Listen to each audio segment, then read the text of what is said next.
کہ الصوم لی و انا اجزی بہی، روزہ میرے لیے ہے اور میں ہی اس کی جزا دوں گا۔ اللہ تعالیٰ فرماتا ہے کہ روزہ میرے لیے ہے اور میں ہی اس کی جزا دوں گا۔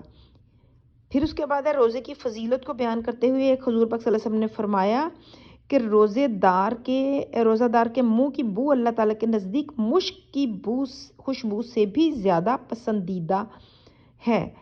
پھر روزے کی فرضیت کے بارے میں ایک اور ارشاد ہے، حضور پاک صلی اللہ علیہ وسلم نے فرمایا کہ جعل اللہ صیامت فریضۃ، اللہ نے اس مہینے کے روزے رکھنا فرض ٹھہرایا ہے۔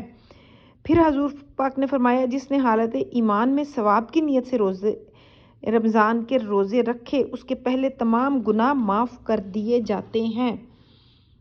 مزید فرمایا جب رمضان شروع ہوتا ہے تو آسمان اور جنت کے تمام دروازے کھول دیے جاتے ہیں اور شیاطین کو زنجیروں میں جکڑ دیا جاتا ہے۔ پھر نمبر 7 پہ آ جائے گا، حضور پاک صلی اللہ علیہ وسلم نے رمضان کے پورے مہینہ کو رحمت قرار دیا ہے۔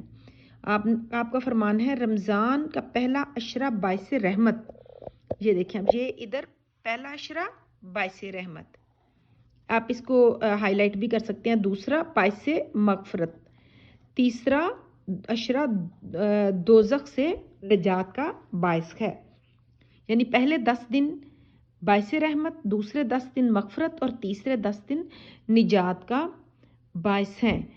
تو روزہ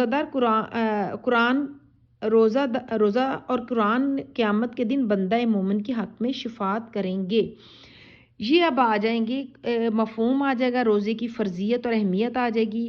پھر اس کے بعد قرآن کی روشنی میں، احادیث کی روشنی میں روزے کی اہمیت آ جائے گی۔ پھر اس کے بعد فوائد اور ثمرات شروع ہو جاتے ہیں۔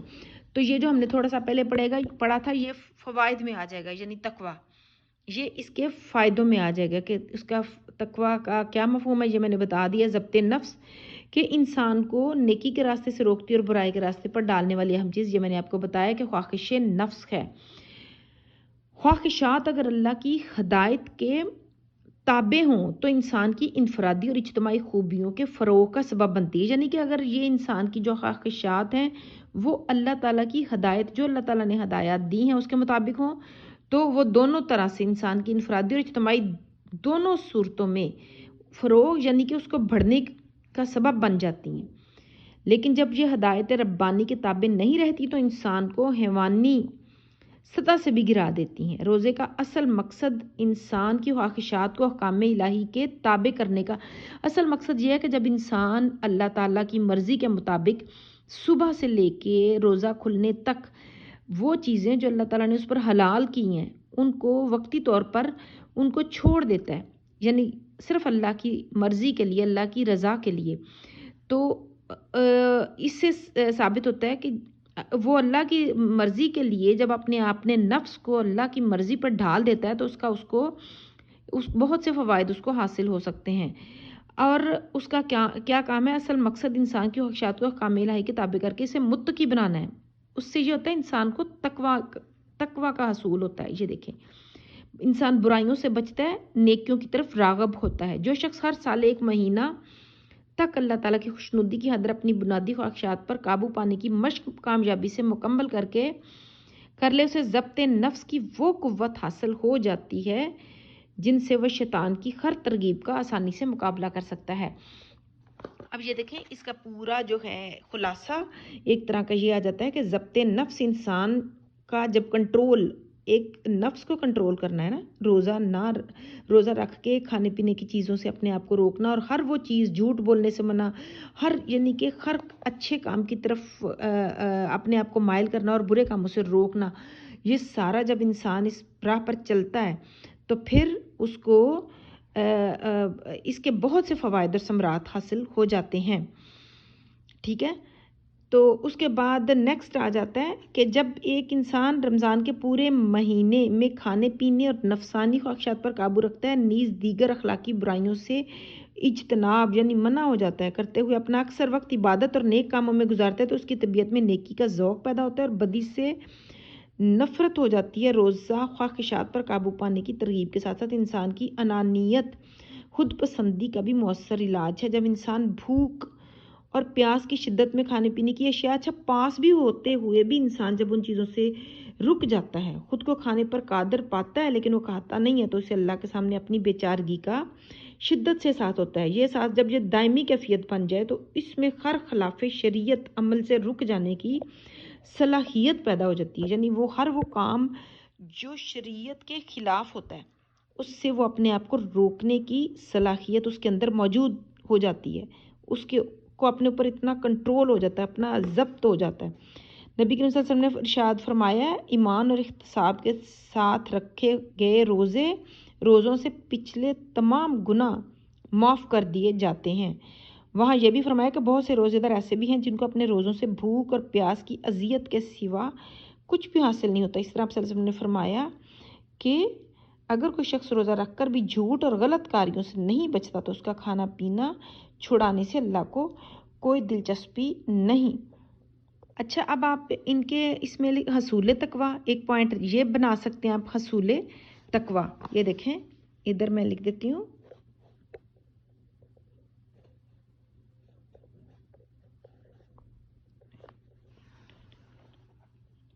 حصول تقویٰ، ضبط نفس۔ اب اگلا پوائنٹ آپ بنا سکتے ہیں کہ تعمیر سیرت۔ اب یہ پورا میں چونکہ آپ کو ٹیکسٹ بک سے پڑھا رہی ہوں تو اس لیے یہ آپ نے پورا پیج پڑھ لیا۔ اب یہ آ جائے گا روزوں کا ثواب۔ اچھا، جو روزے نبی کریم صلی اللہ علیہ وسلم کے قول کے مطابق ایمان اور احتساب کے ساتھ رکھے جائیں ان کے ثواب کا اندازہ درج ذیل حدیثوں سے ہوگا۔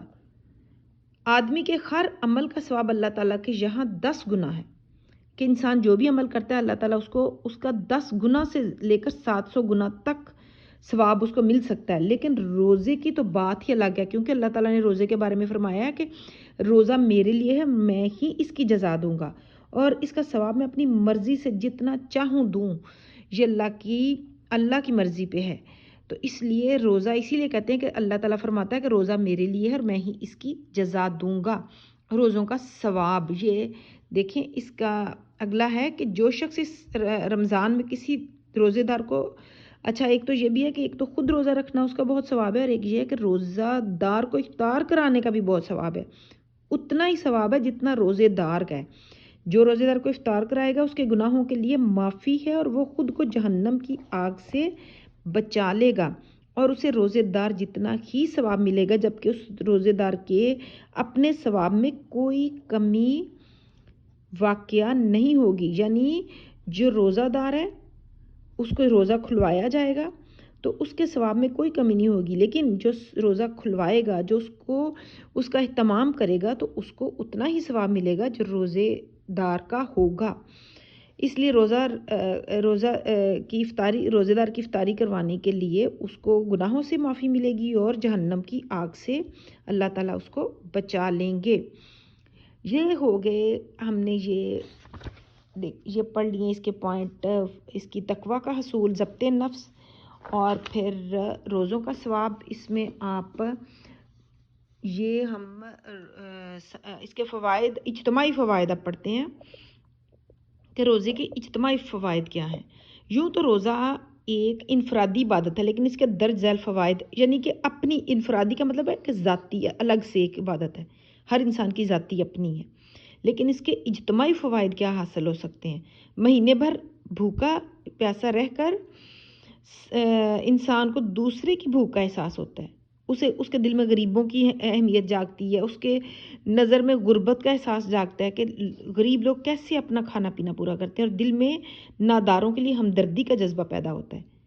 نمبر 1 ہو گیا۔ نمبر 2، کم سے کم غذا پر اکتفا، یعنی اس پر مطلب اسی پر شاد رہنا، اس پر خوش رہنا، اکتفا کر لینا، اس پر سیٹسفائیڈ ہو جانا۔ کم سے کم غذا پر اکتفا کی عادت انسان میں قناعت و اثار کی صفات پیدا کرتی ہے، یعنی اس پر سیٹسفائیڈ ہو جانا، قناعت کی دولت سے مالا مال ہو جاتا ہے، اس میں شکر گزاری آ جاتی ہے، اثار کی صفات پیدا ہوتی ہیں، وہ شکر گزار بن جاتا ہے اللہ کا۔ ایک ہی وقت میں پوری ملت اسلامیہ کا ایک عبادت میں مصروف رہنا باہمی یگانگت، آپس میں محبت کے فروغ کا سبب بنتا ہے۔ اس اعتبار سے نبی کریم صلی اللہ علیہ وسلم نے ماہ رمضان کو مواسات اور غم گساری کا مہینہ قرار دیا ہے۔ ٹھیک ہو گیا، یہ اجتماعی فوائد ہیں۔ ایک ماہ تک دن کے بڑے حصے میں معدے کا خالی رہنا جسمانی صحت کے لیے مفید ہوتا ہے۔ ایک دفعہ پھر سے انسان پورے سال کے لیے اس کا جسم ایک نئی طاقت اس کو ملتی ہے، اور ظاہری طور پر لگتا ہے ایسے کہ انسان بھوکا پیاسا ہے، لیکن اس سے اس کے پورے جسم کو ایک نئی طاقت ملتی ہے۔ یہ ہم روزے کے اجتماعی فوائد ہم نے پڑھے ہیں۔ اور اس کے بعد آ جاتا ہے رمضان المبارک اور قرآن حکیم۔ اس میں دیکھیں، یہ رمضان کا مہینہ وہ ہے، شہر رمضان الذی انزل فیہ القرآن، کہ رمضان کا مہینہ وہ ہے جس میں قرآن پاک نازل ہوا تھا۔ یہ دیکھیں کہ رمضان کا مہینہ وہ ہے جس میں قرآن پاک نازل کیا گیا، کس بات کے لیے؟ ہدن للناس، ہدن کا مطلب ہے ہدایت، للناس کس کی؟ لوگوں کی ہدایت کے لیے قرآن پاک نازل کیا، یہ لوگوں کی ہدایت کے لیے ہے۔ وہ بینات، یہ اس میں کیا ہے؟ کھلی کھلی نشانیاں، من الخدا والفرقان، اور اس میں ہدایت یعنی نشانیاں ہیں کھلی کھلی، اس میں ہدایت ہے، اس میں ہدایت اور حق و باطل میں فرق کرنے والا ہے۔ فمن شاہدہ منکم الشہر فلیصمہ، اچھا، حق اور باطل کے، یہ ہدایت حق اور باطل کے درمیان، حق اور باطل کیا؟ سچ کیا اور جھوٹ کیا ہے، اس کے درمیان میں فرق کرنے والے روشن دلائل ہیں۔ یہ بینات کا مطلب دلائل، کھلے کھلے واضح، اس میں دلائل ہیں جو حق کو اور باطل کو صاف بتاتے ہیں کہ یہ حق ہے اور یہ باطل ہے، ان کو الگ الگ کر دیتے ہیں۔ لہٰذا تم میں سے جو کوئی بھی اس مہینے کو پائے تو وہ اس مہینے کے روزے رکھے۔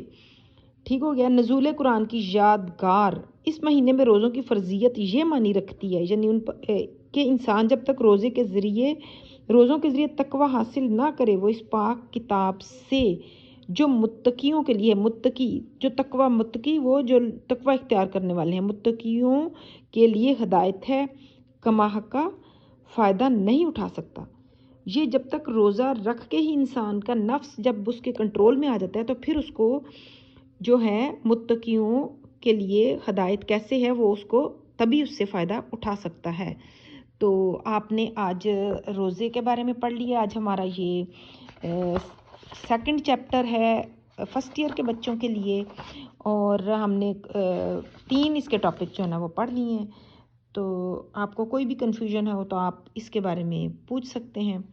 تو دل لگا کے پڑھیے، بہت زیادہ محنت سے پڑھیے، کیونکہ وقت بہت تیزی سے گزر جائے گا اور آپ کو اندازہ ہی نہیں ہے کہ یہ ٹائم کتنی جلدی سے گزر رہا ہے، اور آپ کے ایگزام بالکل ایسے ہی لگ رہا ہے جیسے بالکل یہ 6 ماہ کچھ بھی نہیں ہے، بہت جلدی آپ کے کا ٹائم گزر جائے گا۔ جو دل لگا کے پڑھیں گے تو انشاءاللہ کامیاب ہو جائیں گے۔ میری دعائیں آپ کے لیے ہیں۔